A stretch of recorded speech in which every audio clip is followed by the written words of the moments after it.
এটা হচ্ছে ফ্রান্সের একটি মরিচের ভ্যারাইটি। এটার নাম হচ্ছে ইয়েলো হানি হানা ইয়ান্টানা। এটা মূলত একদম অরেঞ্জ কালার হয়ে যাবে পাকার পরে। এটা একটি সুগন্ধিযুক্ত মরিচ।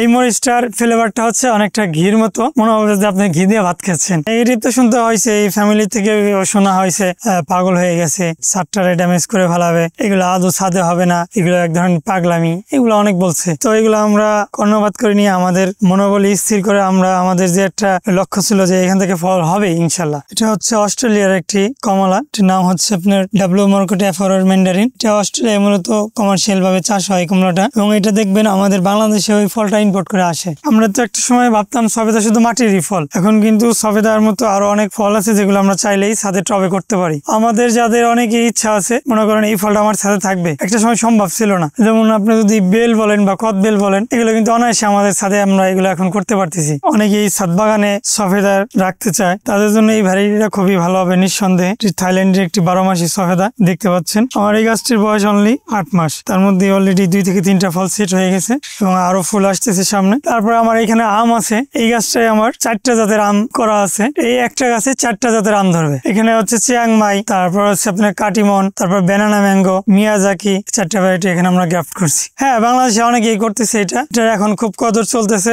মানুষ এসে তো খুব অবাক যে একটা গাছে 4 ধরনের আম ধরে আছে। তারপরে বিভিন্ন চ্যানেল থেকে আমাদের প্রতিবেদন করা হলো। এটা বাংলাদেশে অনেকেই করছে, বাট এইভাবে ভাইরাল হয় নাই। এটা একদমই নতুন। আমার কাছে ড্রাগনের চাইতে আর সহজ কোনো চাষ মনে হয় নাই ছাদ বাগানের জন্য। কেউ যদি ছাদে সবচেয়ে রেজাল্ট দ্রুত পাইতে চায়, সে ড্রাগন এবং আনার করতে পারে। ড্রাগন এত ইজিলি করা যায় যে এটা আপনার তেমন কোনো কস্ট নাই। ড্রাগনের সবচেয়ে এই সমস্যাটা যেটা ফেস করা হয়, অতিরিক্ত বৃষ্টির সময় একটু পচন লাগে, ফাঙ্গাস লাগে। এই ফাঙ্গাসটা নিয়ন্ত্রণ করা যে গেলে পারে ড্রাগনের যে একটা মৌসুম, এখান থেকে বিশাল একটা আউটপুট পাওয়া যায়। প্রথম আসলে এমন কোনো মাথায় আসে নাই যে চাষ করব। প্রথমে আমরা 1-2টাই গাছ লাগাইছিলাম। তো 1-2 বছর আমরা এখান থেকে দেখলাম ভালোই ফল আসতেছে এবং আমাদের ছাদটা ফ্রি পড়ে রয়েছে। তারপরে আমরা শুধু ড্রাগনটাই করলাম। তো এই ড্রাগনটা করার পরে আমার মনে হলো এর সাথে আমরা আরো কিছু অ্যাড করতে পারি। তারপরে আমরা বেদানা অ্যাড করলাম, তারপরে কিছু মালটা কমলা অ্যাড করলাম, তারপরে আমরা আঙ্গুরটা অ্যাড করলাম, নতুন নতুন যেগুলো আমাদের ছাদে ইজিলি হচ্ছে। হ্যাঁ, আমাদের এখানে আসলে অনেক ফেমাস লোকরাই আসে, বিশেষ করে যারা আপনার স্কুল কলেজের শিক্ষক, তারপরে আপনার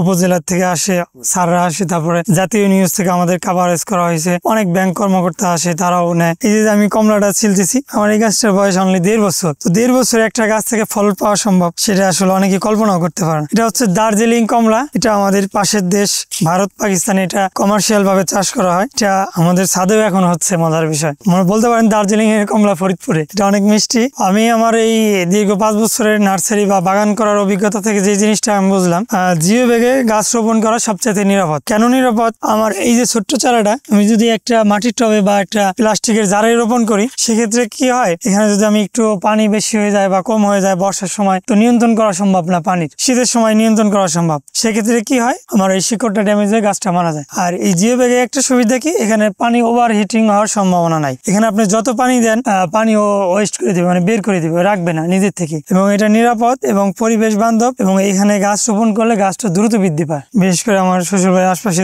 যারা প্রতিবেশী আছে, তারা এটা নিয়ে খুব আলোচনা করে পজিটিভলি, যে ওনার মেয়ে জামাইটা সবুজ প্রেমিক, তার ছাদে এত ধরনের ফুল ফল, আসলেই যে তার ভিতরে এত প্রতিভা আছে, এটা আর কি তারা কল্পনা করতে পারে না। আমার শ্বশুর বাড়ি আমি ছাদ বাগান করছি, ওখানে বেশ বড় একটা ছাদ বাগান আছে। ওইখানেও ড্রাগন, আঙ্গুর, মালটা কমলা এগুলা কিনে খেতে হয় না সিজনে।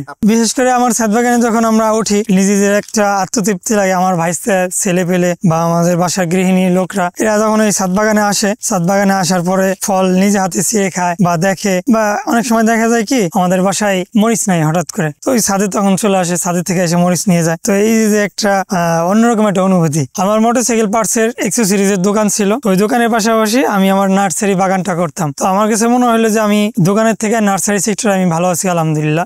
সেই চিন্তাধারা থেকেই আমি আমার নার্সারিতে বেশি সময় দেওয়া শুরু করলাম, যার কারণে আবার কৃষিটা আমার খুব টানে। সেই চিন্তা থেকেই আমি এই কৃষি সেক্টরে সম্পূর্ণভাবে ইনভলভ হয়ে গেলাম।